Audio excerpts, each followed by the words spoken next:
All right, guys. Today we got a special guest in the house. This man definitely doesn't get the recognition he deserves. He's a beast on the beats, true musical genius, two-time Grammy winning. He's worked with some of your favorite artists from Kanye West, Game, Diddy, and so many more. EP, how you doing today, man? Good, man. Thanks for having me, brother, my man. Man, I just feel so grateful to have you here. You know, I've been wanting to interview you for a long time. Feel like you don't really get your flowers. Like the people that know, you know what I mean? But like I feel like other people really need to be put up on all the classics that you've been a part of. We working on that, man. It's God's timing, man. So long as I'm alive and I got breath, I'm a chip away at it. So I hear you, man. So yeah, let's start at the beginning.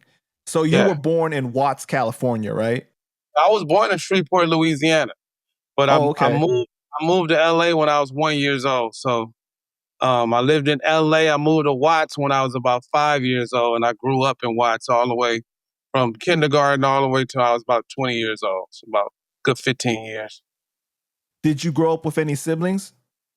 Yeah, absolutely. I have five siblings. It's six of us total. Wow. So that's a packed house. What was that like?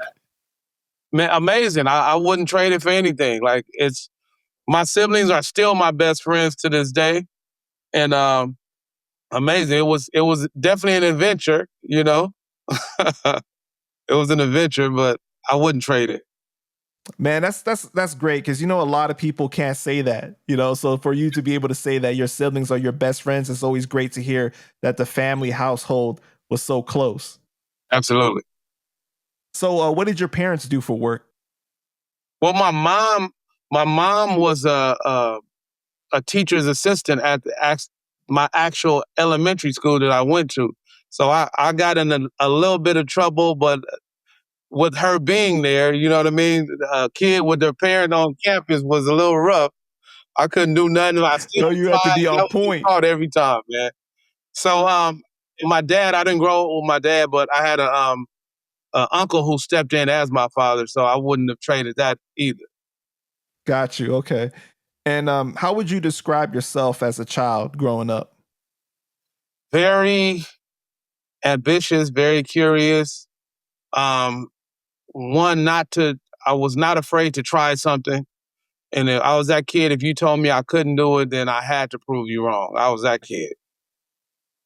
So you were, would you consider yourself like really student, like a student type of like person? You were really into school, or like you were just like into music from the beginning? I was in the school, but more for the social aspect. You know what I mean? Like I love going to school. I love being around people. I love friends. But I did well in school because I had a family who instilled that in me. Like, don't get your education. But at the same Right. time, like I love making people laugh. That's one thing a lot of people don't know. I love to be funny. I love to make people laugh. And what better place to do that than in school? You know? And you grew up pretty religious, right? Absolutely. Yeah. So you Yeah. weren't really into the street side of things. Like you were really like on track into church and into music. Growing up in Watts, bro, I tried. You know what I mean? I wasn't good. You know, Right. Right. I wasn't that good, and it just wasn't for me. But I feel like I got the best of both worlds because I got some of my friends are in the street. I got some friends that are in Congress. I have friends that I mean all over the whole circle of life, bro. So I definitely did my time in the streets trying this and trying that. It just didn't work out too well for me. Right, right, yeah, and that's great that you know that type of stuff makes you well rounded, and especially when you know like who you are and what's for you and what's not for you, finding that Absolutely, out early is really important. absolutely is. So you began playing the organ in your church at like what 16? About 16 years old. You did your Wow. homework, Oh man, huh? I always do my homework, man. And you would save up like what like every dollar for like studio equipment, right? Oh, look, listen to and I didn't realize until maybe 5 to 6 years ago. Why were they paying me $37.50 a week? You know what I mean? That's what I was getting paid to play the piano and the organ. But then I just did the math one day, and that was $150 a month. So imagine I would save that or I wouldn't mind grinding. I would wash cars. I would work at little small jobs just to save up to get a piece of equipment. Wow. Yeah. At what age did you start making like beats and things like that? I probably about 17, 18. I fell in love with it at the age of 16. The production aspect of it. And was it hip hop that you fell in love at first of making that kind of music, or you were doing other types of genres? I would have to say it was piano driven stuff. Like, so the love came from, man, anything from Lionel Richie to like anything that I can play on the piano. I would listen to the radio and pick things up from R&B. Hip hop wasn't really a challenge. And if I wanted to display my skills, it was best that I learn gospel because every Sunday I get a chance to play it. So gospel, I was heavily gospel influenced and trained in gospel. Um, and I learned so much that I had no idea that I would use in the future. Just going to choir rehearsal, I learned parts, I learned harmonies, I learned so many things, man, from the church. So Didn't somebody donate a piano to your family? Like, weren't you guys like the only one with a piano in the did hood? one of the projects with a piano. My uncle, who I said stepped in as my dad, he was actually my pastor, and he bought a piano from the church that they were Wow. going to get rid of and put it in our project unit in hopes for one of us to pick up the art. And out of 6 kids, it was me. So he nurtured that. He put me through private lessons from that point, put me through organ lessons, and I'm playing for the same church today for over 40 some years because he's the one that planted that seed. That's amazing, man. That's amazing. Yeah, Um, man. from early on, did you show like any interest in rhyming at all or anything, or was it always production? Well, crazily, it was rhyming, it was singing, it was everything. I didn't have the time to split the two. So I wanted to be really good at something. So the production side had me. I wrote some raps and stuff, my brother actually stole one of my raps and performed it at a local um, radio show. When they show up to events, he performed it and won first place. So yeah, I'm a rap. Shout out He to was like, Mark. "That's my shit that you want with." Exactly, man. So, what was like your first big break into the industry? My first big break, and it's 30 years ago, which was Ben Harper. I played "Fight for Your Mind" on his. I played "By My Side" on his "Fight for Your Mind" album in 1995, and the very first thing I was a part of production wise went gold. So that was the sign. Wow. Yeah, And then after that, like, where did that lead you to? that led me to my first production break. I played B3 organ for Ben Harper, but my first production break was on an artist named Duracell, who was signed to Rap A Lot, I think in 1999. I did 3 songs on that album, and I even got the title song. And then from that, the very next thing I did was for Snoop, which was for his Doghouse All Stars album. So those Right, were right. That's right. the And factors. is it Yeah. shortly after that you end up meeting Dre, or like that happened later on? Yeah, Dre happened late. Dre happened later on, several years later through his A&R Big Chuck. Shout out to Big Chuck, who had me doing some stuff for Aftermath, just some keys. And then Angelo Sanders was another A&R at Aftermath who kept me working a little bit. And it wasn't until 2009 when I actually worked with Dre side by side for like a month and a half, working on some stuff for Detox, which never came out. Dre released Detox, man. Right. That man got like a million songs in the vault. Exactly. Yeah, he didn't care. If it ain't what he want, it ain't coming out. But he still pay you well though. Hmm. When did you end up meeting Kanye, and how did you meet him?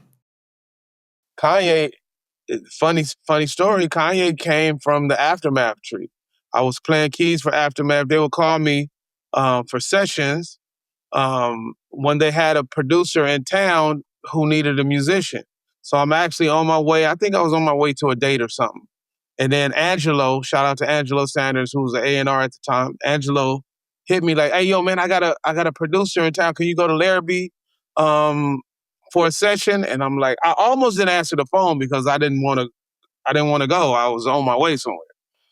And I took the call. I was like, "Yeah, all right, I'll stop by there." Went by there, and there was a little producer named Kanye West that I ended up producing like 3 songs for in that very first session. From that session, "Never Lets Me Down" was born, and Jay-Z, "Dreams," with Faith Evans and Biggie on the hook. I made those with him in that very first session. Whoa, okay. You going a little fast now. Like, wow. Yeah. That's crazy, man. So from at that time, did he have a buzz already? What year is this? This has to be about 2003. He didn't really have a buzz. I didn't know who he was. I was just like, he's a producer from Chicago. So, and it worked out that way because I'm very rarely starstruck anyway. So it was just like, and another funny story is he was on the phone and I'm waiting around like, bro, I don't even want to be here anyway, right? So I go upstairs and start shooting pool. And he go up and get me after a while. "Hey, man, I need you in the studio." I'm like, all right. So I come down, we do a song. He get back on the phone. What am I to do? Let me go back upstairs and finish playing pool. Came back up. "Hey, dog, I wasn't really finished with you." And that very first session, we got enough chemistry, and that was the first of many. I worked with him 3 years straight. And even lending to his sound because I added, he was like, after a couple other sessions, "You got a guitar player?" "Sure, I'm gonna call my man Glenn. Glenn Jeffrey, shout out to Glenn." "Man, I need a bass player." "No problem. Let me call my man Keenan Holloway." Call Keenan, and we locked in that sound for 3 years. Late Registration, College Dropout, a bunch of Demita Joe stuff, and like everything he was doing. Right. And so we was in there. So that first session, what's the first one that you did? "Never Let Me Down" or "A Dream" was first? I believe "Never Lets Me Down." He was like, "Hey, can you give me a bass line on this? Can you play keys on this? Can you give me strings on this?" And he was impressed. So he just kept having me add layers. And yeah, that was it. So for "Never Let Me Down," you only saw the production part of it getting made, and then later on you hear the full song. Like you weren't there for like the recording of the song, right? Yeah, I was just the musical aspect. Mm-hmm. Yeah, we What just was like tracked. your first impression of him though? Like how did he like come across to you? He was not like now. He was very humble. No issues at all. It was a good session. Mm-hmm. Especially if I didn't have nowhere else to be, it'd have been a little bit different. But Right. vibed and we created a synergy and that kept us working nonstop for 3 years straight. So When you guys were making those beats, did he tell you like, "Hey, this one I'm thinking about going to Jay-Z," or like, "This one's I'm thinking about my solo album," or you guys were just creating and you didn't know? nah, I never knew. We was just building, and it would turn into this, or turn into that. Now when he started producing his own album because the labels didn't believe in him, I knew that because like he was paying us out his pocket for that. We was making them in his hotel room. That was after he was grounded from his car accident. Wow. Yeah. So I'm giving you some jewels, huh? right. So at the time, like, when do you find out that that song is going to be featured on Jay-Z's Blueprint 2 and that Biggie was going to be on there and Faith Evans was going to be on there? I think for that was early on, so I figured that out. I figured that out when it came out. Like when it was released on the album was released? Yeah. When it was, yeah, I found out when that was released. And then he was in such demand that no matter what we did, it was coming out. So it's not like, okay, Wow. we're gonna use the hottest producer in the game and we're not gonna use this song. We're not gonna use they was using everything we're making. So at some point it became just like I'd be shocked if they didn't use it. Right. So let's go into the college dropout, right? Because you produced like co-produced so many different songs. I know that you've said in the past that it was like paying dues because you know the big name always comes first, and then like when you really read like the liner notes, then you see like so and so did the keys and did you know the other stuff, you know, Yeah, but you don't always get like that full name co-produced kind of like attention, right? But you exactly. did I'll Fly Away, Never Let Me Yeah, Down, like you said, New Workout Plan, Slow Jams, Lil Jimmy Skit, right? And Last Call. Um, yeah. for Slow Jams, did you think it was gonna be as big as it came out to be? Because not only was it on his album, but it was on Twista's album too. No, I didn't.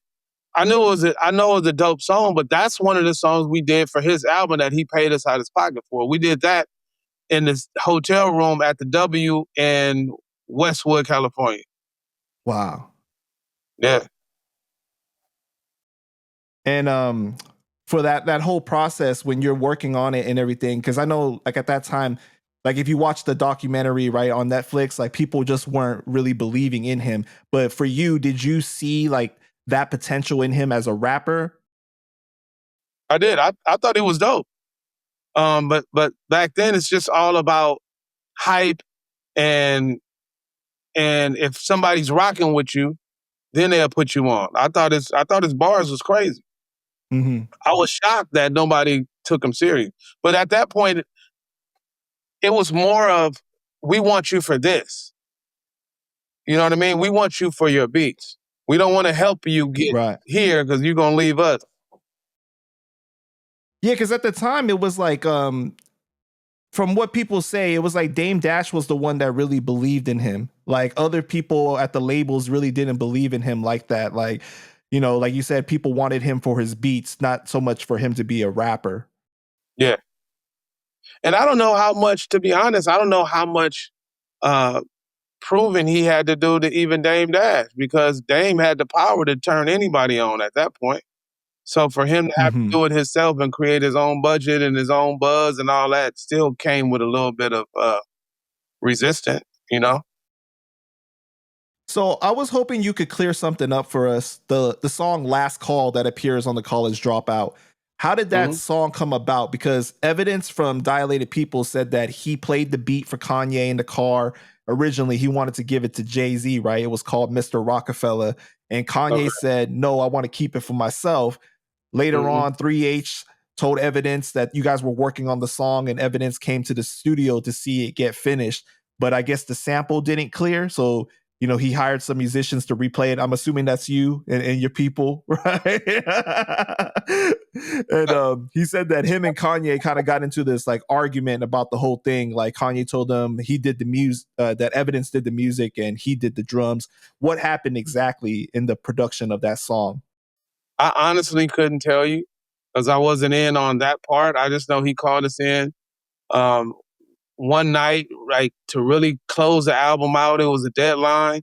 Like, can you come add some stuff? By this time, we had a rhythm. So he's like, can you just Mhm. add some stuff, some layers to this song? And the song was, as you know, was a long song. We just adding different parts, and he punched them in and out and kind of constructed it the way he wanted to. But we wasn't a part of the drama part of that song. So, Right. So, but uh, the actual song, his parts were already recorded, and you guys did the layering of the stuff over it, or like he's adding it piece by piece, like his vocals too. I think it was collaborative. I think some parts was not fit because I know we didn't sit there and listen and try to play in between the parts. So I think Hmm. he laid his vocals afterwards because it's Yeah, mostly, you know what I mean? and that song is like one of like fans' favorites. You know, like, and it was Yeah. like the perfect song to close out. So, was that the last song you guys worked on for the album before it was done? It was either that or when it all falls down because he couldn't Oh clear that wow. sample and so we had a session with we were working with Selena Johnson at the time. Hmm. And I think she was just there, and he actually got her to do the part. I think I saw on the documentary or something where he was trying to get Lauryn Hill to do it, but she didn't clear it or something at the last minute. So that's why he says in the song, Selena, you saved my life like a safe belt, because she came in at the last minute and made the album. So I want to backtrack a little bit. In 2003, you worked with Janet Jackson on her album, The Meet Joe, right? And you produced 3 songs, I Want You, Strawberry Bounce, and My Baby. How did that Yep. come about? Same way, man. You never know. With Kanye, you never know who you're going to work with the next day. So you come in one day, it's Jay. Come in the next day, it's Janet. Come in the next day, it's Do or Die. Come in the next day, it's Fall Out Boy. You know what I mean? When it's, imagine if you're on top of the world as a producer, everybody's coming at you, the labels and reps, and you're just booking sessions. And it's like, I need my team. So we were there. Right, because at this time, I mean, he had already did, Blueprint and everything. So like his buzz was really big, right? So he was known for being like that producer already. And you met him after Blueprint, but you didn't know him by name at the time? No, because I mean, West Coast, like my influences was Battle Cat and Dr. Dre, and so that's who I paid attention to. I was trying to get on as a producer, not the session musician. Just was happenstance, So when you produced for Janet Jackson, was she there and you're like laying down the beat first, or like how was the process in make? No, we oftentimes we did the music, and then they went out to writers or whatever else, or they would book another vocal session, because like I said, we were really working. So we're not like we were really just sitting around and enjoying the artist at the same time. There were a few instances where we did, but for the most part, we was involved in the production of it and then moving on to the next. But that's got you. You might ask about. Let me just tell you this, because you might not ask me. But that's how I met Game. Through we're gonna get into that. All right. But that same year in 2003, you and High Tech end up co-producing the song Eye for Eye for G Unit, right? The debut album Beg for Mercy. Yeah. And how did that come about? Same thing, the Aftermath tree.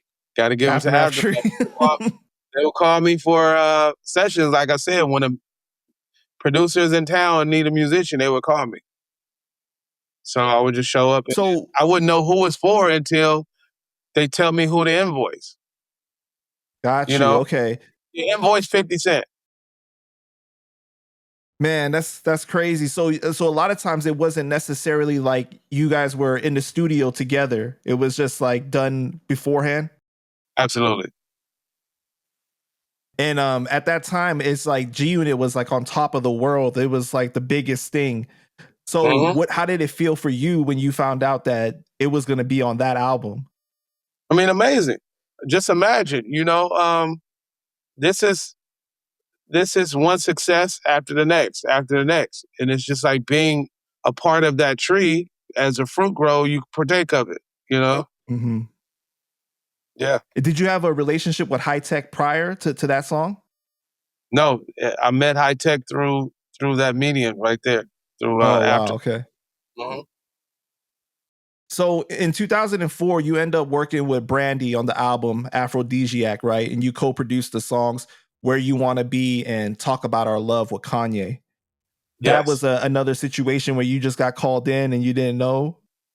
Look, man, I'm gonna tell you, you called the perfect song right here. So to Talk About Our Love record, love and hate with that record. Because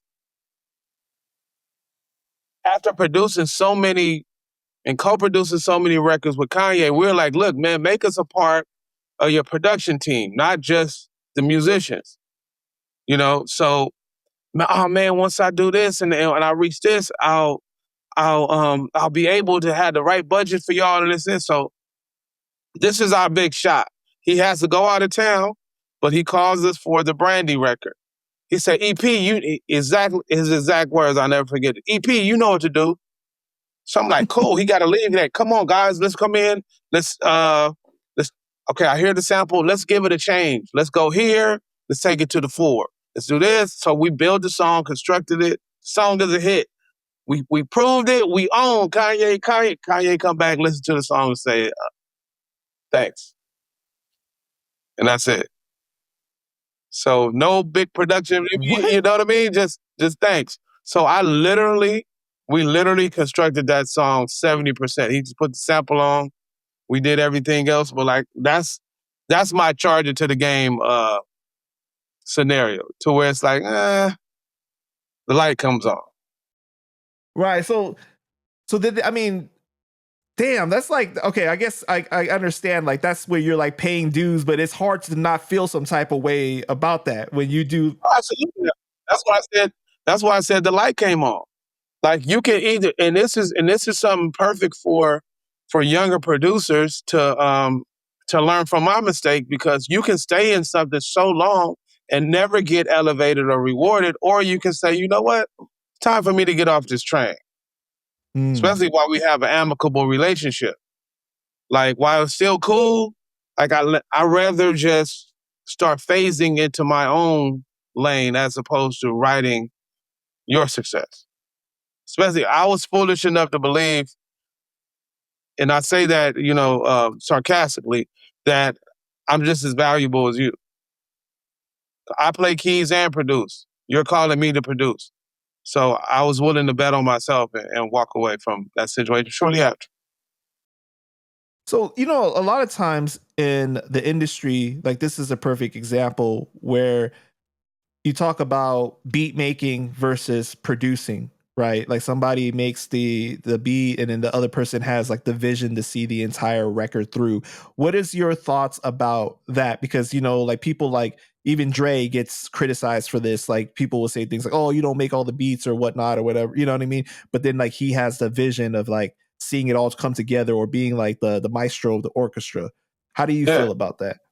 I feel two ways about that. I feel like if you're a visionary, producing something just means, are you able to finish something? Just because you start a beat don't mean that you're a producer. Did you produce something? Did you make something come to life? It's one thing to have all the instruments. You could say, okay, I hear this musician on here. I hear something that you don't hear, and I'm able to put stuff together. That's very valuable. Um, Creating something from A to Z is producing. Anything in the middle is I don't know. Mm-hmm. It's both ways. Like you don't have. I used to think I had to do everything to produce it, but now it's so much more. Like Quincy Jones didn't play a lot of stuff, but he knew the right Right. tunes to put together. So you can't negate the fact that plays a very big part in the success of records and chemistry and everything. And longevity comes from seeing things different, because this business is ever changing, that you had to create something different in order for it to stand the test of time. Do you feel like what Kanye was doing at that time was in that vein of like being the visionary of it all, or do you think that he took too much of the credit and should have gave you guys more? But I think, of course, personally, I think he should have gave us more. But I understand. I just understand the game. You know what I mean? Now, Kanye West is brilliant when it comes to samples. Mm-hmm. Hands down, the most creative person I've ever seen. He'll pull something out of a song that you would never think in the production. But at the same time, it takes musicians to put that together, especially the production back then. Now it's a lot more simplified.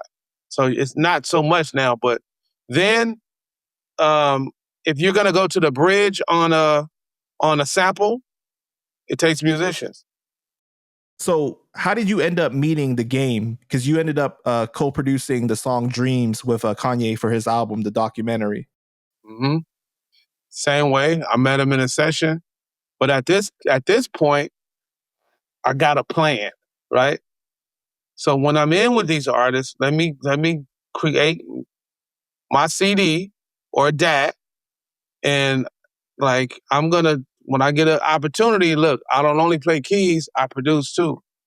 And I slid game my contact and CD.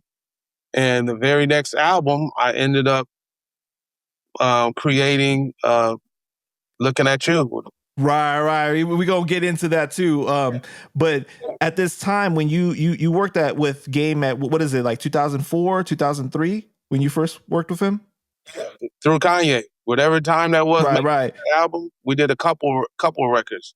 And Dreams, like I didn't know Dreams was gonna be that, you know? Mhm. Yeah, and that's man, that sample is ridiculous. The beat in general is like one of my favorite songs on that album. And it turned out to be Mhm. such a classic album too. It's like at this point, it's almost like everything you touch in is turned into gold.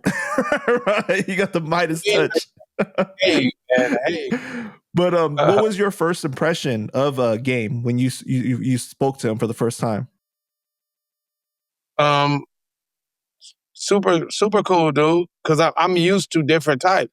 I grew up in the hood. He was definitely a hood dude.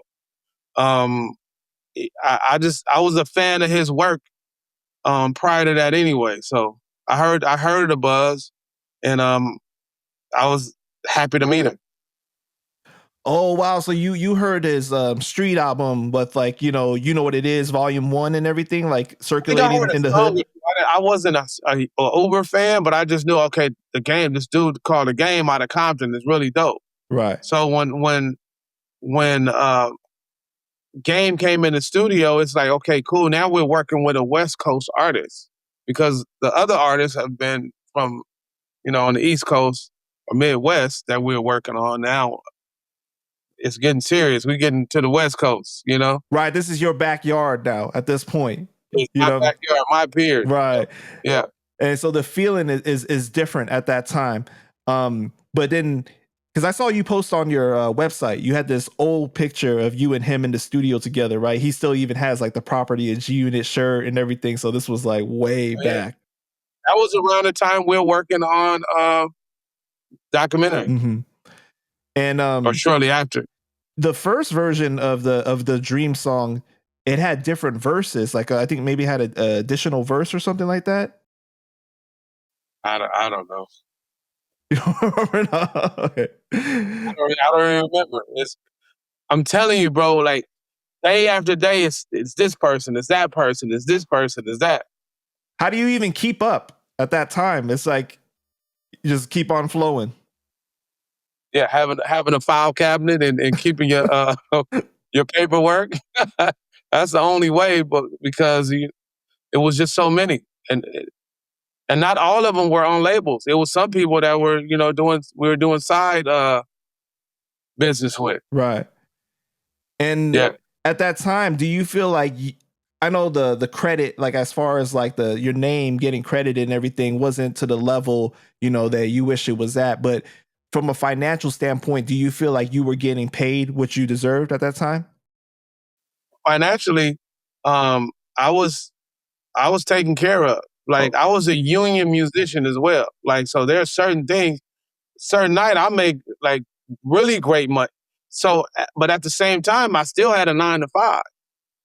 So oh wow, yeah, okay. I would go to work in the daytime, and when the evening came, it was time to it was time That's crazy. Yeah, to because go I get it. read in an interview you were talking about like you were working like a corporate job, right? You were falling asleep in the meetings because you was up in the studio all night long Because I working. knew like I'm not listening to this. I'm not even gonna be here for the outcome of this meeting. I worked for an aerospace company. I was a buyer. I worked in procurement for 10 years Wow. till I walked away. Yeah. That's crazy, man. So it's like at that time, like you already saw like this is not what I want to do. This is just a means to an end. This is what's gonna help me get to where I want to be. Basically, I have to do this for the time being. And it was don't get me wrong, it was a great job too. People thought I was crazy for leaving, but I knew it wasn't my career. Mm. So I was willing to do whatever it took to keep the lights on and not suffer, because I like nice things. So when I get off at 5 o'clock, How old were you at this time when your dream starts to really like elevate and starts to come true? I think I had to be around 35. Wow. Yeah. See, because like how like a lot of times people like will tell you like if you don't reach your dream by this age already, it's time to give up. Like it's not gonna happen for you. So I feel like your The word you said, people. right. And I always knew from the beginning, I'm not listening to people. I told you, like, as a kid, if you told me I couldn't do something, that makes me do it. And I was a successful musician. I would play for churches, funerals, weddings, whatever it is, backyard parties. So I was always involved and I was in doing television stuff shortly after that too. Mm-hmm. So you couldn't tell me I wasn't successful in music because I was multifaceted. Right. But I feel like this is such a testament to like never giving up on yourself, right? Just believing in yourself so much that you know that it's going to happen for you. It's just a matter of time. And there's like you said, God's timing, right? You know, when it's going to happen, it's going to happen. Yeah, absolutely. So 2005, you also worked on Late Registration. You end up co-producing the songs Crack Music, Roses, Celebration, and Late. What was the session like for Crack Music? The session was we were in the record plant in Hollywood, and I think we were doing some work for Diddy at the same time too, in another room. So it was just one of those days where it was like, okay, I'm in this room, man. I'm in this room. It's a good day, you know, because we pay per song per the invoice. So that's how I looked at it because we at this point as in the musician phase, we wasn't really privy to everything that was going on. We were just making some dope music.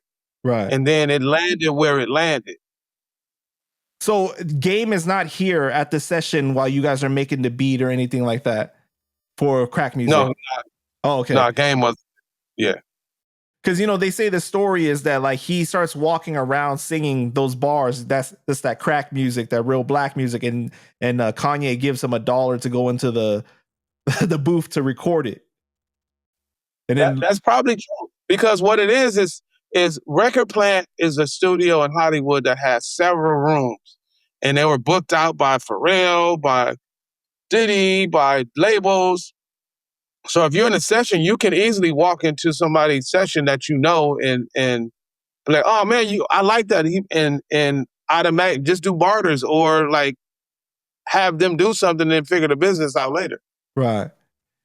Yeah. And then for the Roses one, you're just another situation where you're just playing the music, whatever he asked you to play. You didn't know that was going to turn out to be a song about his grandma.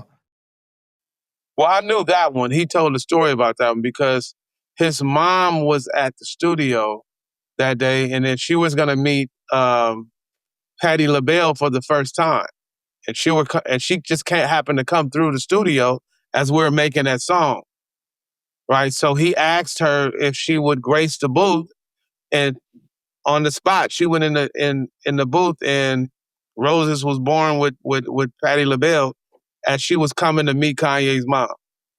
Wow. I think we're at Chalice.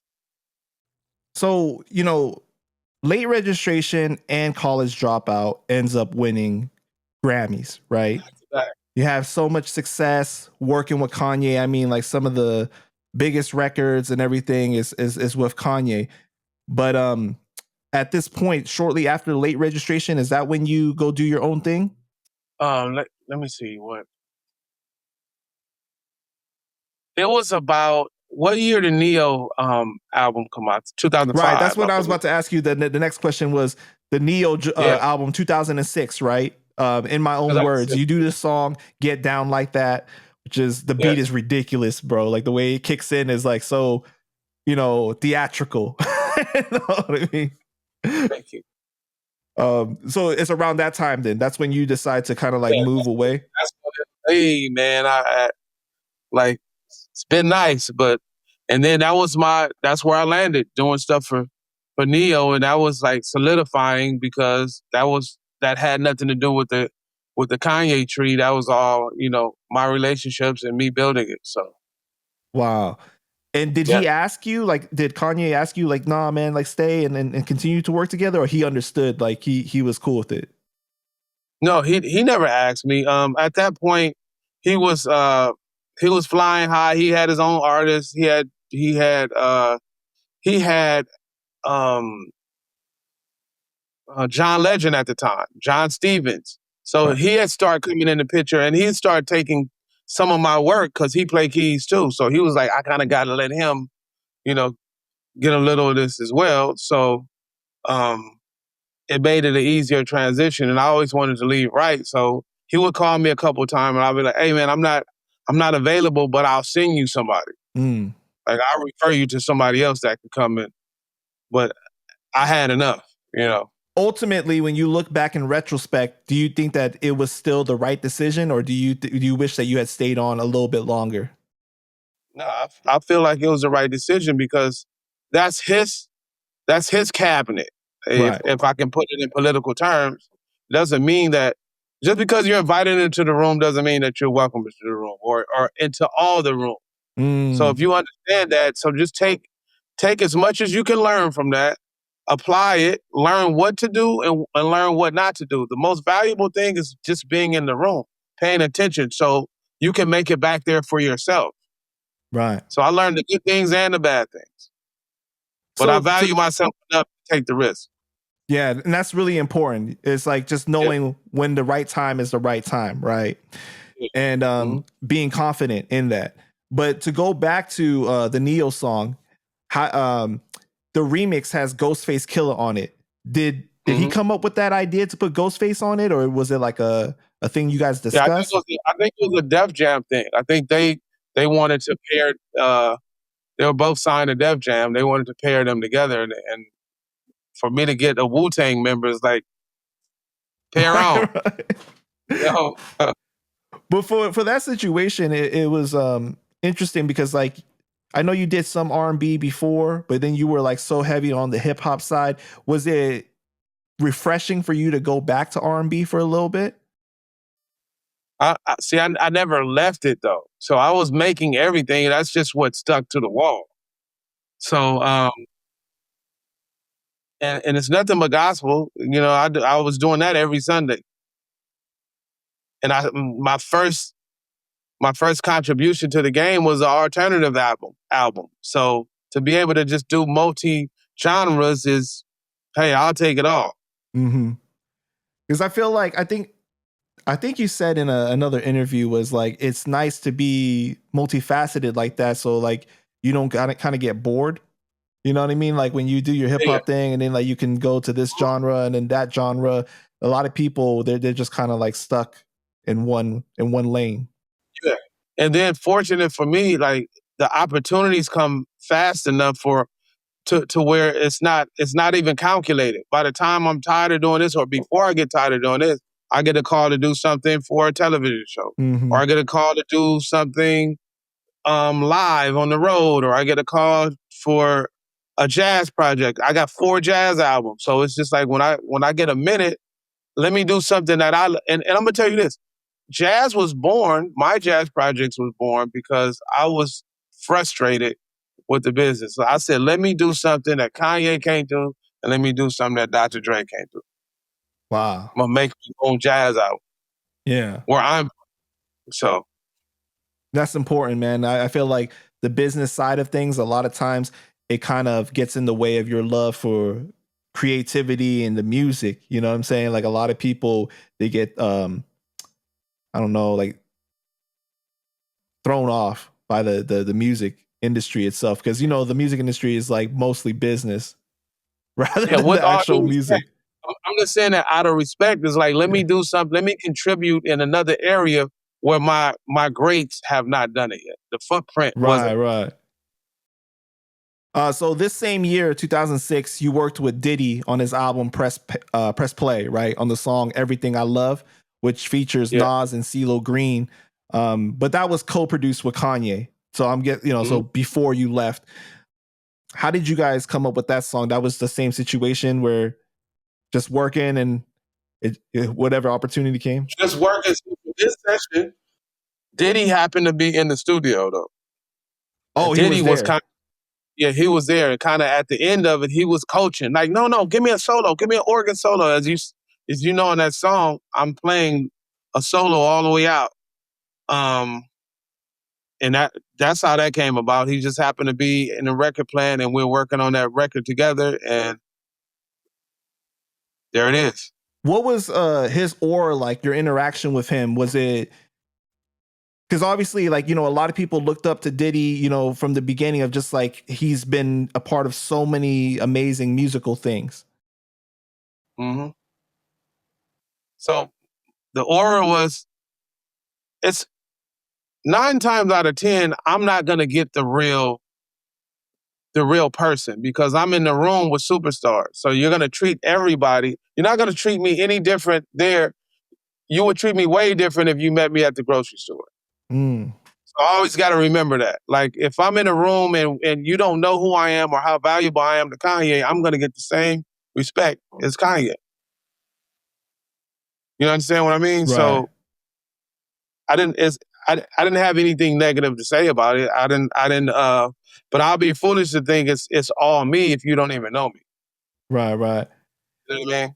But the direction that he was giving you guys, like he felt, you felt like, did you learn something from working with him, or it was just more of like simple kind of I the just learned direction? what he preferred. I just learned what he preferred. He didn't teach me anything. It's just like, oh, this is you want this style, okay? And I was just able to do it. Fortunately, there's never been a session that I've been involved in where I couldn't play what they needed me to play or lend something to it, which is a blessing, and I can't take the credit for it. That's a gift. Got you. And then I'm assuming that Nas and CeeLo Green got added after the fact. Yes. Got you. Okay. Mm-hmm. So 2006, you end up working with The Game on Doctor's Advocate. You produced the first song on the album, Looking at You. The song has a very West Coast Dr. Dre-esque kind of sound. At the time, Game is fresh off the beef with 50 and he's moving from Aftermath to Geffen. Can you describe the aura at that time of like what he was going through, what he was like, his mentality? His mentality was, I got to get it anyway. Like pretty much we're similar in that aspect. Like I told you, he was like, "Oh, you walking away? I'm gonna finish this anyway." And it was crazy about that song is people were fighting in the comments like, "No, Dre did this, Dre did that." So, hey, I was flattered that you're arguing that I didn't do it and that Dr. Dre did the beat. So I'm heavily influenced by Dr. Dre. Shout out to Dre. And to make something on that level, you know, what better project to display that on as right after the fallout and find success on a Game project. And that song came in almost at the last minute because I got called to pull up at the session and then push play. I played like maybe 3 other songs and that song came on. He's like, that. And that song was. Wow. Okay. So you got to be a part of the project towards the end, not like from the beginning of the project. Yes, towards the end. And that's probably the with Game, that is hands down the sweet spot when it comes to getting songs because his process and his journey, he makes so many songs and the album switches and it comes and it has different textures and different subject matters. And if you're in at the beginning, I can almost guarantee you're not going to make the album. Did you do any other songs for that album that didn't end up making it? No, I was happy with that one. That was my first production with him, and I came in at the last minute and got one on there. But then the relationship got a lot more cemented because after that, the executive production credits start flying. And we're gonna get into that too. But for that project itself, everybody was counting him out pretty much, right? Like, oh, 50 wrote all your stuff and you're not going to be able to do it again and stuff. Now you're on your own. The relationship with Dre is distant now, right? And did he have like conversations with you about just kind of like, man, like I can't wait to prove to them, like, you know, that I can do it, or like just what he was going through? I wasn't close enough to him at that point. Like I was just coming off. Okay, this is a kid that was in with Kanye. Then after that, okay, all right, you gave me one for this album. Now it's starting to be like, okay, the wheels are starting to spin, but we didn't have that type of relationship at that time. Got you. Okay. Because I know like the following year you had produced I'm a Maniac, right? Which was released on his You Know What It Is Volume 4. Mm-hmm. And that came from just having a relationship to where now I can sing you beats, Right. and they're getting priority, you know. Yeah, because I think I saw somewhere him speaking so positively of you, like after the fact in the interview, he was like, "Yo, EP, he gonna be doing my whole album, the next album, which was LAX, right? You know, and you had a really big part on that. But before we get to LAX, I know in 2007 you also worked on Life After the Math DVD, which was about his life, and you got called in to basically talk about him because and everything, but you ended up scoring that whole project. Absolutely. So how did that come about? It came about because I got called up there to do it, just to do an interview, and I met the producers, and I'm like, "Hey, so who's scoring this?"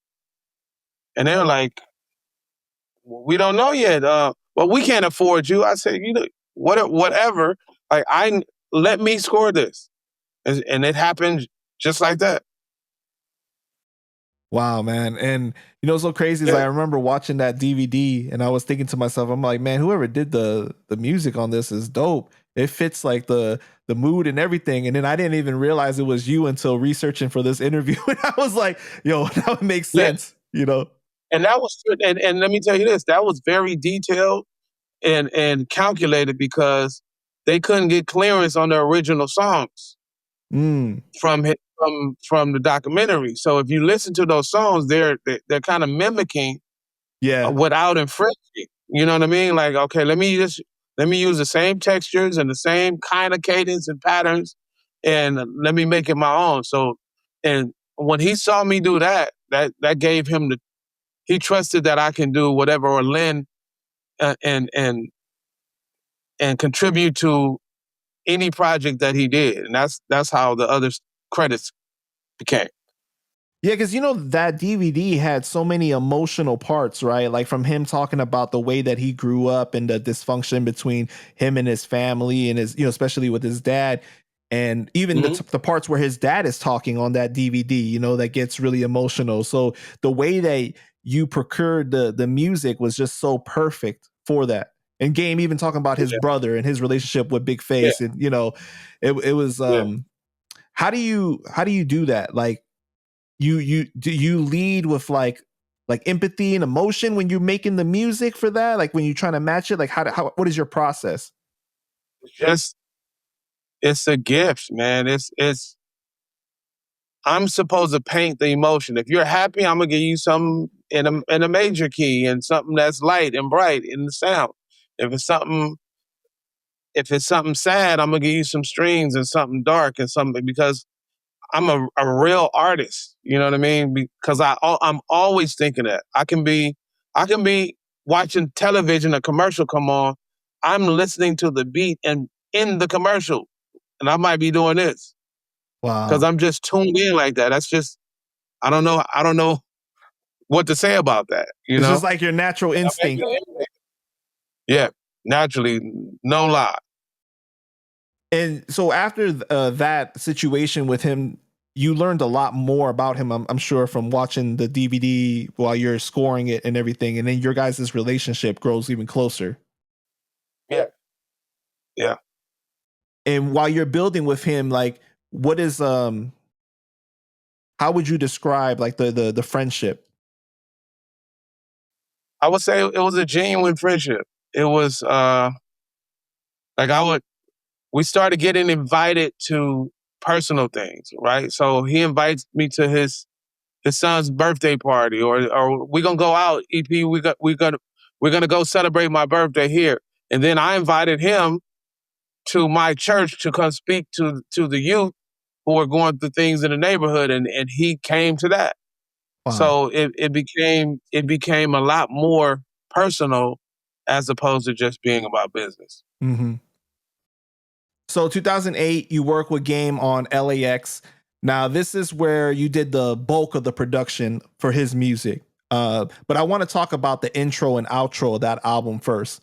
DMX and his famous prayers, right? Like, we've never heard DMX really do any prayers for anyone else besides his own solo albums. Yeah. Whose idea was that to get DMX to do that? That was Games.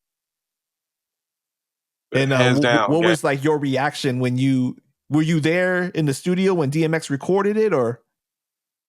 No, I made the music for it, and then he prayed over it. Oh, okay. So the music came first, and then DMX did the prayers over it. Mm-hmm. Wow. But he told me the vibe he wanted, and I just created that. And yeah, man, I'm just sitting here thinking, man, you're really digging. So I've been a part of some amazing things. Sometimes you're so busy doing the work that you don't really pick the flowers, you know? Right. And I can see the wheels turning in your mind. You're like, damn, I was a part about that. I did do all that. Absolutely.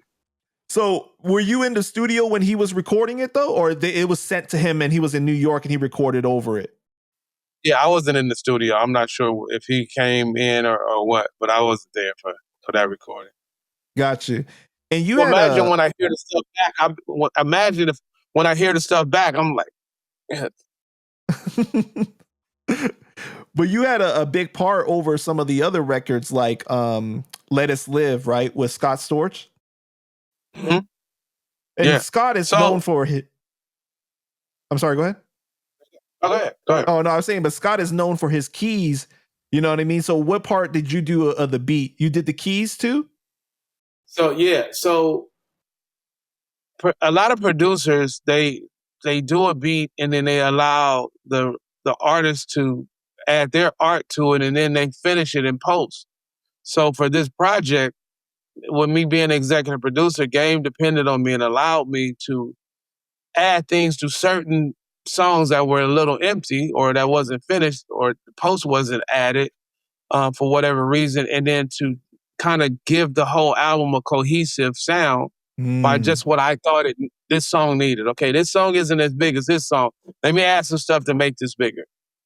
You know what I mean? Not every song use musicians, so let me figure out a way to make this, to give this body of work a hug to where it fits together. Right. And even so, or if a song wasn't, if we couldn't get the files for a certain song when it comes time to mix it, a couple songs I recreated from scratch. Right, wasn't I can tell you which the Irv Gotti joint? Irv Gotti joint and the brown liquor. The right. skit. Okay. So yeah, I was gonna get into that, but so the Irv Gotti joint, he sent over the beat, but you guys couldn't find the original file, so then you had to recreate it from scratch. Yeah. So Game was like, crazy. Game was like, I need the files and something here and I guess I don't know why he couldn't produce the files. Sometimes, you know, the files wasn't produced and Game was like, hey, let my man EP make it. And so he's like, okay, if he can make it, then, and I'm like, what? Challenge. I made it and it was born. You know what I mean? Right. I kind of wish he would have added my name in the vocal credits as well, but it's like, okay, I'll take that. Right. My publishing all day. So we did split the publishing on that though. So oh, that's good. That's good, man. Look. Yeah, that's great look. And then you produced Never Can. Right? You see the progression. It's like at this point, it's no longer just keyboards. Now it's getting the production and the credits for whatever that I'm adding keys to in my, you know what I mean? Right. You're getting the props that you deserve. You're getting the credit you deserve now. Yeah, absolutely. And then you ended up producing Never Can Say Goodbye with LaToya Williams. And that's an interesting song because Game is rapping from the perspective of Tupac, Biggie, and Eazy-E. Mm-hmm. And were you in the studio when he recorded that song? I was. So can you describe that? He gave us... Go ahead. I was saying, can you describe that studio session, what it was like? That studio session, it was a late night. We was just building the records and listening to, and he was like, you know what? He came up with the idea completely. Like I want to rap like Biggie. I want to rap like I need a song called Never Can Say Goodbye. Can you come up with something? And that time, like during those times, it was very, very competitive. It's like I'm producing, Scott Storch might show up with something to play. J.R. Rodham may show up with something to play. Kanye may send something in, and whoever got the hottest record, we scrapping everything else and we working on that record. So that's what I mean. The texture of the record, it can be going this way, and you can make a amazing song and it's on the board today, and you come in tomorrow. I had 4 on the board yesterday. Today I have 1 because other things come in. He records so much music that you're not safe. Right. I think I You better saw in be an around interview. I saw in an interview you said he had like 200 songs for that album. easily That's because he crazy, just man. records and records. So imagine coming in the first week and then he's recording for a year. You'll probably never hear that other song, or you might hear it on a mixtape, maybe. Mhm. And the chorus for that song, Never Can Say Goodbye, is a interpretation of the Jackson 5 song, right? Or what song is that? Can say right. I don't. It wasn't an interpolation. It's Oh, just they use the same lyrical content. got you. Okay. Never can say goodbye. They use Right. that, but that never can say goodbye. Something completely. Mhm. Yeah, we didn't have to. We didn't infringe on that. And he wanted to rap from the 3 different perspectives of some of the biggest hip hop legends. And that song is amazing too, man. It's crazy. So Yeah. then you end up co-producing Game's Pain, right? Which with Nobody, who's Yeah. did Big Pun, Still Not a Player, Akon, Locked Up, just tons of amazing Yeah. stuff too. Mhm. How did that song come about? That came about the same way. Like Game didn't really even want to do that album for that song for the album, but the label came in for a meeting and they wait, go back to that, go back to that. That's your single. So when they picked that as a single, I had to add things to make it cohesive, like the Got others, you. to the album. And then for me adding all of that, it's like, well, I gotta get a little, production credit for that. And that's how it came. But for the most part, shout out to Nobody. He came up with the idea and everything. I just lent a little bit of musicality to it, and there it is. And you ended up doing the remix too, Remix, which though, the remix was all me, 100%. right. That's what I was gonna Ga- say. You ended up doing the yeah, remix with samples Juicy Fruit, which was the sample for Biggie's Juicy, right? yep. Well, And the then thing, you, I just played the drums over. I played the drums over, and came up like, let me come up with something that's reminiscent to hip hop in back in the day. And I'm gonna see if you know the 3 elements I use for that song. if I know it, Yeah, I because don't you know. said Juicy, you referenced Juicy. Right. Then I But took the lead line. I took the lead line from 5 Minutes of Funk. Dun, dun, dun, dun, dun, dun. oh Uh, wow. Yeah. I use that, and then I use the Beastie Boys, the reverse. Zoom, zoom, zoom, zoom, zoom, zoom, zoom. I use all 3 Yeah. of those elements. You hear all 3 of those in that record. So it was intentional that you wanted the beat to be a little more bare. And it was Nostalgic. Yeah, right. air and nostalgia. Yep. Mhm. Because back in the essence of hip hop in the beginning, it wasn't that musical. It wasn't overly produced like so many different things going on. Overly produced, other than like Rappers Delight and stuff like that, where they just sampled a Right. whole song. But like the break beats and stuff, like yeah, I wanted to keep that essence. So how did you guys pick who was going to be on the remix? Because on the remix you got Jadakiss, Bun B, Pusha T, Fat Joe, Young Buck, and Queen Latifah. I'm sure that's all games in his Rolodex. Like, oh, I hear this on it. And he wanted to represent each region and keep it authentic to hip hop and real spitters. So Yeah, that's dope, and then man. I think what Latifah just happened to be in the studio that night, and that's how she got on the end of that. Like, get on here, do something. You know what I mean? Right.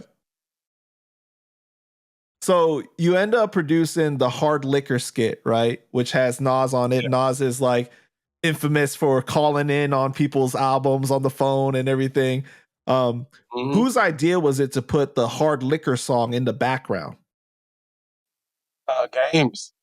It was his idea. I think he got permission to for me to remake it, and he made the call. He said remake it, and we were in Encore, and we went in. Because the original was made by Dre and Scott Storch. Is that right? I believe so. Mm-hmm. I believe so. That's the song that has cocaine on the hook, right? Where he goes, hard liquor. Yeah, but Jelly Roll did ours. Oh, gotcha. That's that was Jelly Roll. And I know later on, N9ne ended up doing a remix to it with Travis Barker. Oh, okay. I never knew that. Shout out to Tech.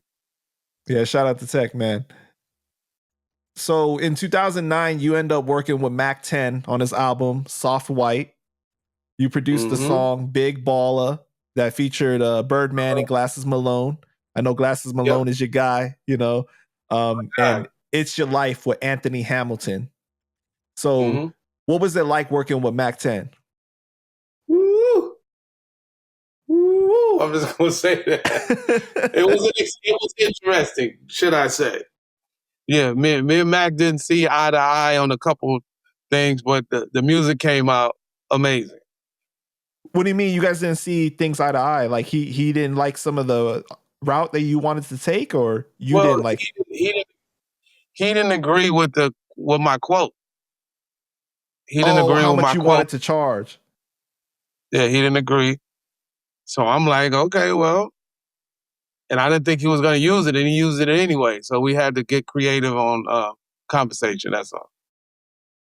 That's unfortunate, man, because I mean, he's from the West Coast, you from the West Coast. Obviously, should be more of a working bond kind of understanding and situation.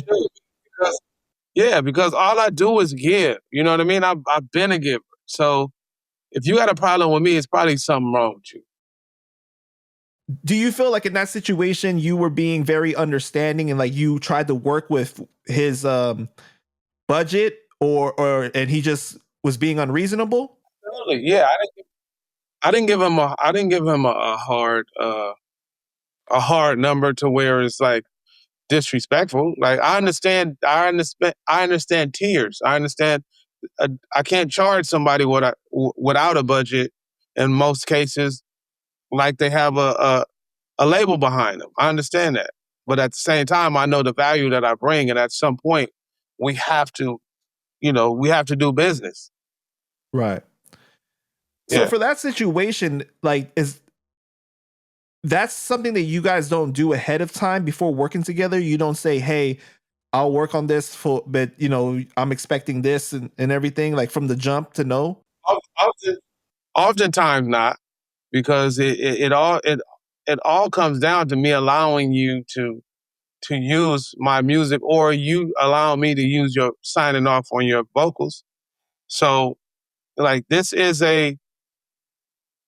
more of a trust game, because say for instance, I come in the room and before we even work, I say, hey man, how much are you charge? How much you gonna pay me for this interview? I normally get this. I got this from No Jumper. I got this. You're probably gonna be like, yeah, bro. I'll get back to you. Same thing in music. Got you. Okay, yeah. It kind of ruins the vibe, right? Yeah, it ruins the vibe. It's a relationship. Like, let's figure it out. If I respect you and your platform, I know that, you know, some things you're gonna have to give, you know. Right. But you were happy with how the music itself turned out, with the features on the song and everything? No issues at all with it. I love the work. The product is very good. And that's interesting too, because you know you have a relationship with Glasses Malone, and that's Mac 10's guy too, right? So it's just kind of a weird predicament to be in. Yeah, but back then, I like me and Glasses weren't as close. Like Got Glasses you. he did a compilation for me for Bastards of the Party soundtrack.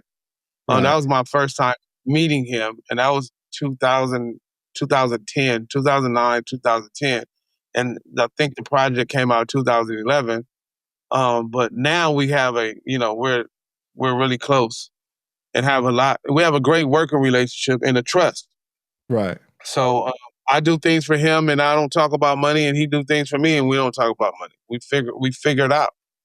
But that Got you. comes with wanting to see each other win. You know. And time, obviously, in investing in each other, right? Did you know Anthony Hamilton was going to be on It's Your Life, or how did that process Yeah, I know. come about? Yeah, no, I know that. At this point, I'm privy to the contributions to my work. Oh, So so you're like more he involved in the entire life of the song instead of like kind of like just yeah yeah doing this amount and earlier I didn't have a say, so I was figuring things out. But at this point, I'm learning the business and the business acumen and okay, who are we doing this for? Because it matters for as I'm producing it. Okay, I need, and this is the difference between a producer and a beat maker. If I know it's Anthony Hamilton, let me find out what his range is. What keys does he normally sing in? right. What's the tempo he normally do? So I'm planning ahead to give him something that he's comfortable on, and he's gonna automatically he might just go in the booth and do it right then. Yeah, you're thinking about the texture of his voice and everything and what's gonna All match of it. that, I totally get it. Yeah. all that the instrumentation that leans more towards his feel and all that with the B3 organ and different Wurlitzers and stuff like that. It lends more towards his genre. hmm And then in 2011, you work on the song "History" with Game, which was featuring Dougie Fresh, Big Daddy Kane, and KRS-One. Right?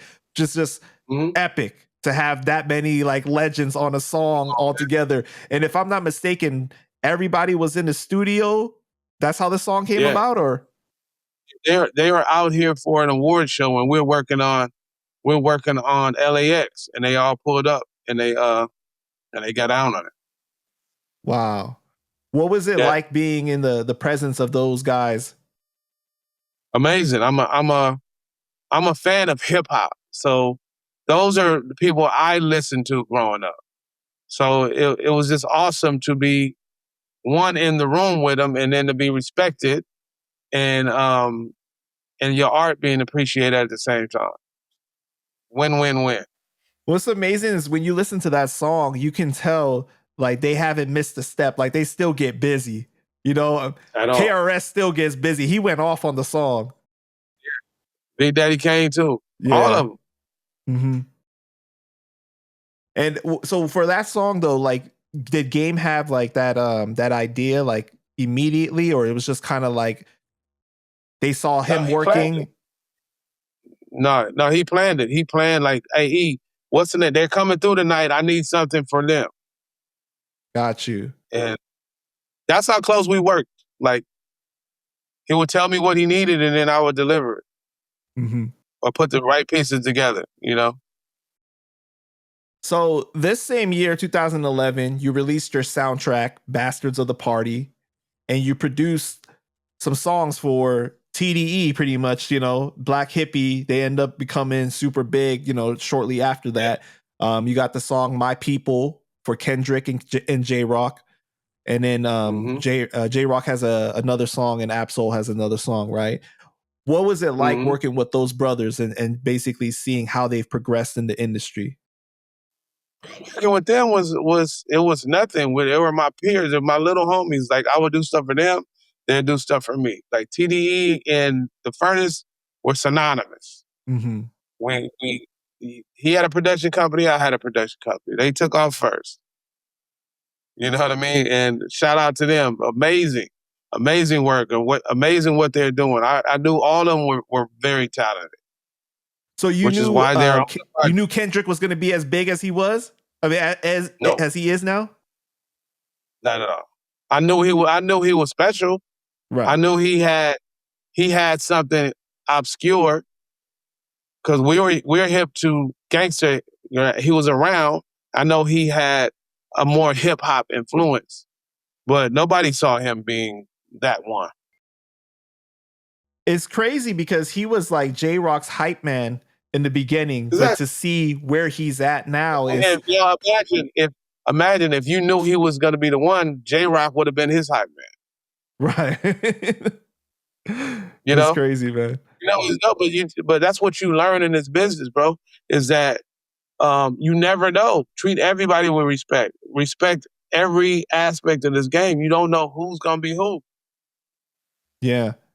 And I think that's Yeah, important, man, because I mean, not only is that the right thing to do as a person, as a human being, you know what I'm saying? Like just to treat everybody with respect, no matter who they are. Um, but yeah, it's really important, and if you're talking about relationships and just networking with people. absolutely, absolutely. And it can save you because if you're giving, even it could be a good word. If you're giving and you help somebody up as you're trying to go up, they can only pro- propel you. Right. As you start to descend, and it can be their time to go up, and they pull you back up with them. Yeah, because they're gonna remember. They're gonna remember how you treated them. They're gonna remember. And have you worked with them a lot since then? I would say I got some stuff in the works with J Rock right now. Dope. That hopefully makes his album. You just never know. Mhm. I'm just waiting to see Kendrick because Kendrick always remains the same. Once I see him or get a contact directly with him, that's organic because I don't want everybody's at him right now. You know what I mean? Right, right. When we cross paths again, it's always love. So Yeah, man. mhm. And I know like it's kind of tough. Like when you in that position, it's like you don't want to be another one of those like, yo, try to put, you know what I mean? Like try to bombard the person because they have everybody Yeah, getting at them already. Right. yeah. So what you would do, what you should do is try to add value to where they just see the value, and then it's an easy transfer of value. Right. If I can add value to you, it's not a reach for you to help me or to give me a look when you can. Now, Hmm. if I'm subpar, that's something completely different. Yeah. So in Yeah. 2015, you worked on Scarface's album, Deeply Rooted. You produced on four Yes. songs: God, You, All Bad, and Mental Exorcism. How did that come about? Because Scarface is just an absolute legend, man. Whoa. Big Chuck again. That this late in the game, he was no longer with Aftermath, but we stayed in contact, and he called me one day. He had a producer signed to him, um, and he made a beat for Face, and then he could no longer find the beat, or they didn't have a working relationship anymore. The producer and Big Chuck. So Scarface called and wanted to use the beat. Big Chuck called me like, "Hey E, I got Scarface on deck. If you can remake this beat, then you could possibly get the work with Scarface." And I'm a Scarface fan, so I'm like, no doubt. Let me just I reproduced the song. It sounded he didn't even know it was reproduced. That's how close it was to the original. So Scarface was like, well, let me talk to the producer. So he called me with Scarface on the phone, and then Scarface like, look, man, take my number. Let's forget this three-way stuff. I love it. Let's build. And then I got his number, and we stayed in contact with him, and that was a struggle because he had fallen out of love with hip hop the time that I got it.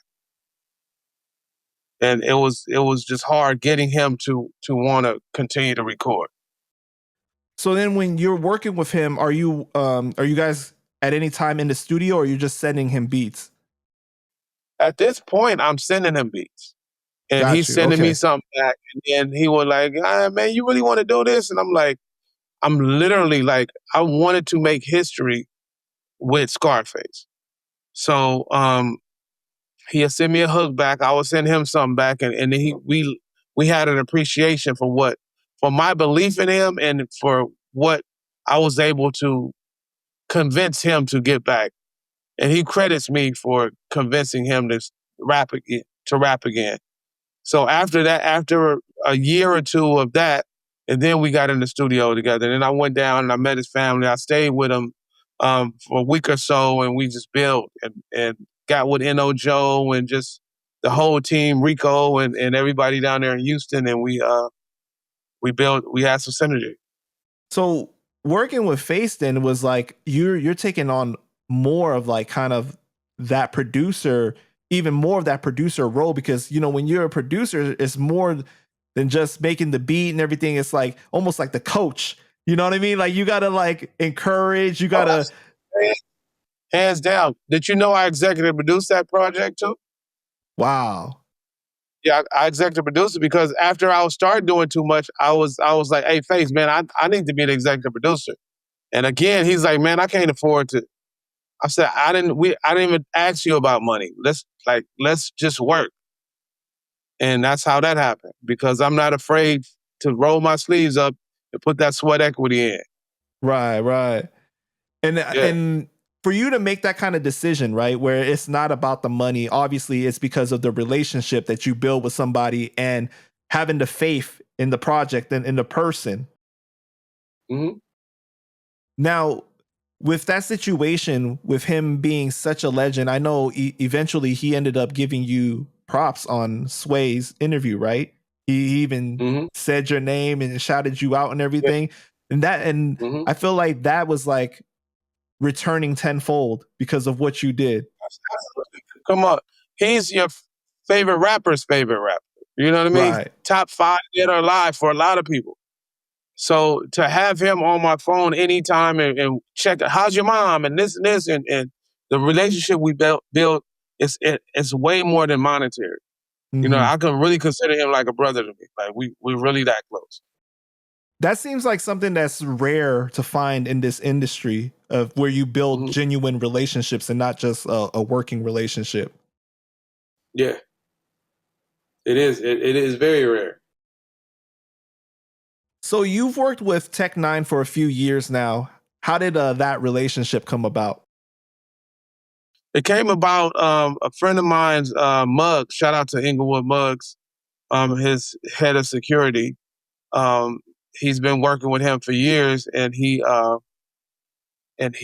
introduced me to him and said it would be dope if we did some collab stuff. Basically, some of the artists that I've signed to the Furnace, um, he he felt would be a good look for Strange if we partnered on a couple of the ventures, and that transformed into us working on his stuff, and there it is. Mm-hmm. Yeah, because 2021, you produced Too Good and Take Your Halo on the Asinine album, right? Too Good has Yeah, Lil Wayne on it. What is it like working with Tech? amazing. Tech is an amazing guy. You know what I mean? He's just a genuine guy. So him being based in Kansas City, a lot of stuff he would call me and ask me for a certain type of beats or send me a pack. But I love the fact that he calls me like when he needs something specifically created for him, he will call me to create it for him. And I would send stuff and he'll send me back the rough or the reference, and just amazing. Like, what can I say? It's Tech. Right. And Yeah, what can I say? have you been out there to Kansas to work with him in the studio? I have a production deal with Strange. I've been there several times to Strange Land, Kansas City. It's amazing. It's a Willy Wonka factory. That's what it is. Right. Because they've done everything independently for so long, right? Like I feel like they Yeah. really engineered a lot of things like with the merch, the amount of merch that they do on their own is ridiculous. The last time I was there, they had about 1,600 and something SKU numbers. That's shirts. If you don't know what this means, SKU numbers mean per item. A Right. shirt, pants, a light cover, a license plate frame. Just all. Most people just do hats and beanies and a couple 1,600 plus line items of merch. That's crazy, man. Yeah, amazing. And then 2023, you produced Things I Like and Got What I Wanted off of the Bliss album. Yes. Another just continuance of a good relationship and him trusting me to deliver some dopeness as he added to it and made it an amazing body of work. Did you know that he was going to get The Rock to rhyme on that song? I wish it was my song. That's not the one. I wish it was. Yeah, I think who did that? Yeah, that wasn't mine. Right. But that was crazy. I think that surprised a lot of people. Oh, absolutely. That song so many records. Right. So many streams, won awards, all that. So many reaction videos on YouTube and everything. Yes.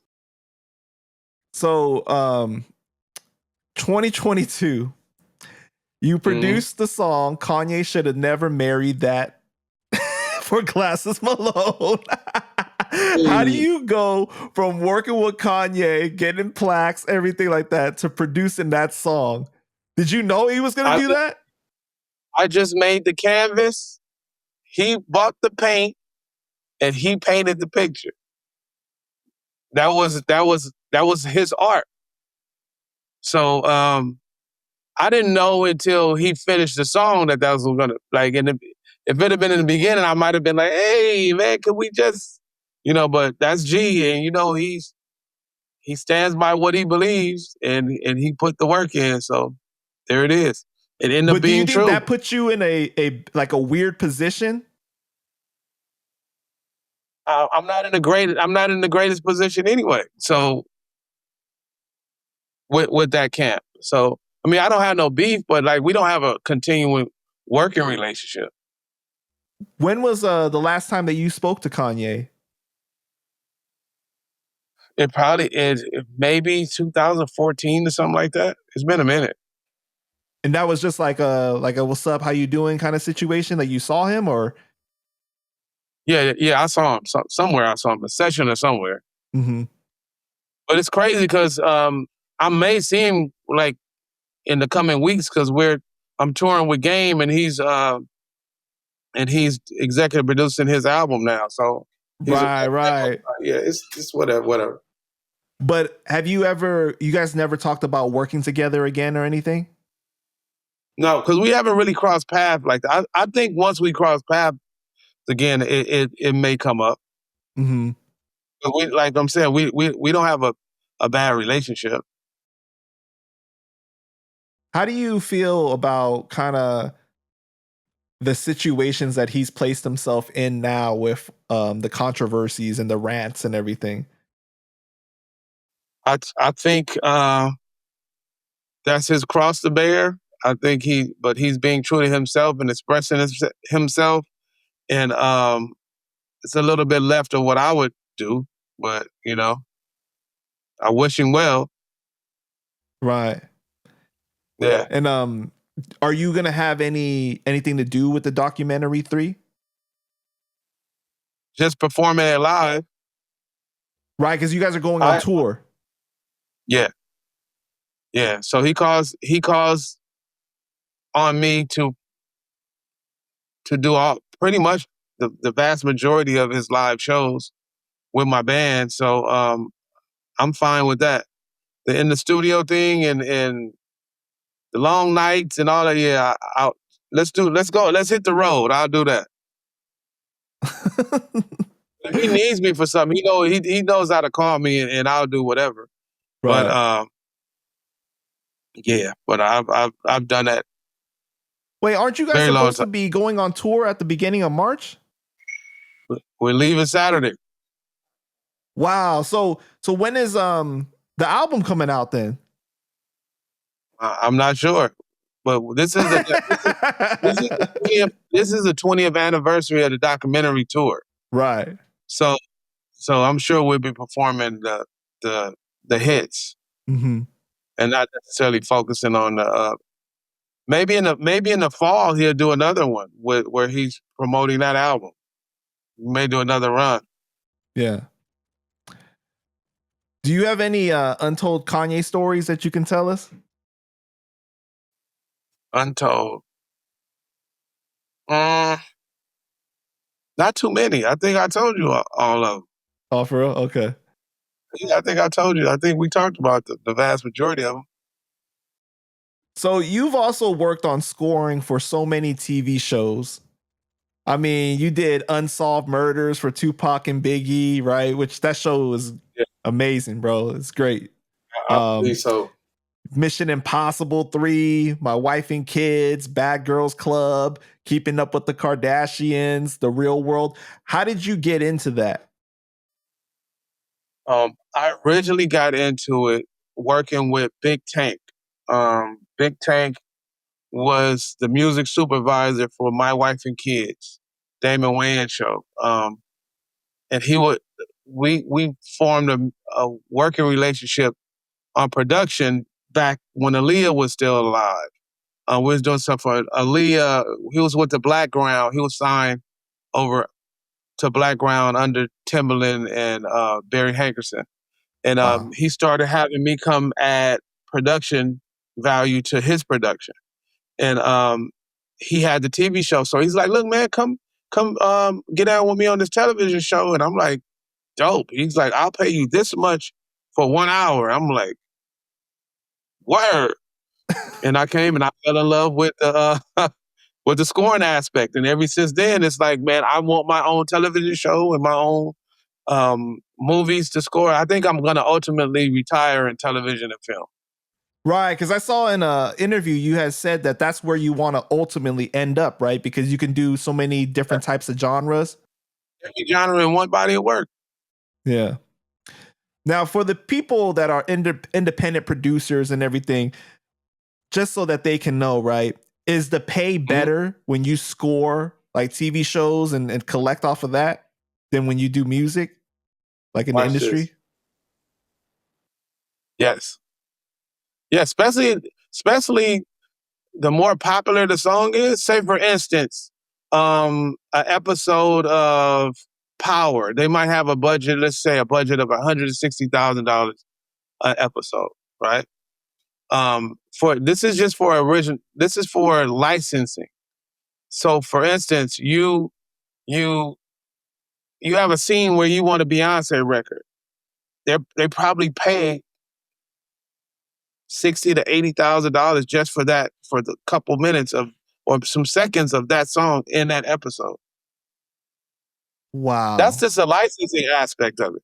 Now, when it comes to the actual score or me playing stuff, a movie, the average movie has a budget of maybe 350 to 500,000 for music for a film. That's the low end. Hans Zimmer gets millions and millions Right. for a film. And I'm not jockeying for a position. When I get the film, I get the work. And is that these shows stream, you get publishing and royalties on every song that's in that film. That's crazy, man.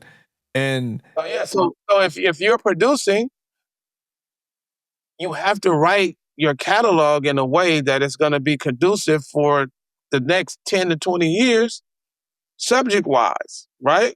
I'm gonna give you some free game right here. Somebody's gonna always fall in love. Somebody's always gonna break up. Somebody's gonna always die. Somebody's gonna always get married, so on and so forth. If you write things conducive to those situations, your catalog has a much bigger chance of living and being placed in different sync situations for these films and television shows. I think I saw You heard it. 50 was saying like the lowest budget, like when you're doing shows or movies and stuff, is always for the music and like having like really good quality music to be put in there. Is that true? But now I'm not sure because I'm not sure about their overall production budget. Mhm. I just know about the music aspect, but I do. But that's great to know. I'll do more research on that. But what was I finna say? But music is. Oh, I know what I was gonna say. A lot of these shows, current day, is being driven by music. All these Issa Rae shows and the Powers and all the 50 Cent stuff is driven by music, and they're finding new artists just based off of them being placed in some of these series. That's true, man. Because what's Yeah. crazy too is like seeing a song in a show can sometimes make you like that song more than if you had just heard it by itself. Because it's like the whole picture, the emotion that's attached to the scene and everything. You know what I mean? Like it's a different vibe and feeling. And they're starting to advertise that song was in this scene at the end of the show. Go Right. stream this here. This and this. They're breaking artists that way. Especially if you get the theme song for a show and that bitch is being played every single time. Yeah. Or go and do your own production. Go make your own film. Start with short film, or you know what I mean? Now you control everything. You control the film and the music.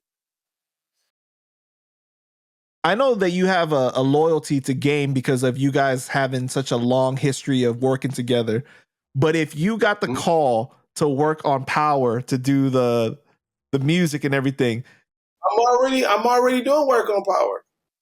Are you? I got work on Power, Raising Canaan, Power Book. I've been doing that. Oh man, I didn't even see that on your website. Damn, that's Yeah. crazy. I gotta add. You know what? I gotta revise it and add that because Big Tank 20-year relationship with my wife and kids. He's now the music supervisor for the vast majority, if not all, of 50 shows and some Issa Rae stuff and all that. So yeah, I'm getting music based in all of those. It's all about relationships. So your relationship with 50 and Game is both good. There's like no sides or anything like that. I never met 50. Oh, really? Wow. Yeah. I did work on G Unit, but that was through High Tech. So we don't have a working relationship. That's their beef. In my, you know what I mean? That's their beef. So to me though, also I feel like Game would probably be like, man, go get your money anyways. Like he wouldn't take that personal at all. No, not at all. So them checks from Power must be looking real good, man. I know that's why you smiling. Hey, man, it's work, man. It's I know they're saying that work that we got for Power is real good. So it takes investing in yourself. So I don't mind what they pay me because it took a lot of investment. I have to always re-up my equipment and stay current. It costs to be proficient and self-sufficient. Like some months it's rough as an entrepreneur. It's rough, but the risk outweigh, the benefit outweighs the risk. Right. And then like watching you, I can tell like it pays to have multiple streams of income, right? It's like you got the music production side, you got the TV side, you got if I'm gonna hit the road, you know what I mean? Like it's just like so many different ways that you can go to eat. Yeah. That's dope, man. Yeah. All right, EP. All things work together for good. All right, EP, man. I just want to thank you for your time, man. Is there anything else you want to say to the people before we go ahead and wrap it up? Yeah, man. I want to thank you for having me on this platform, man. It's like I know you said it's been a long time coming, but I'm a fan of your work, man, and y'all support my guy. Support him. I appreciate you.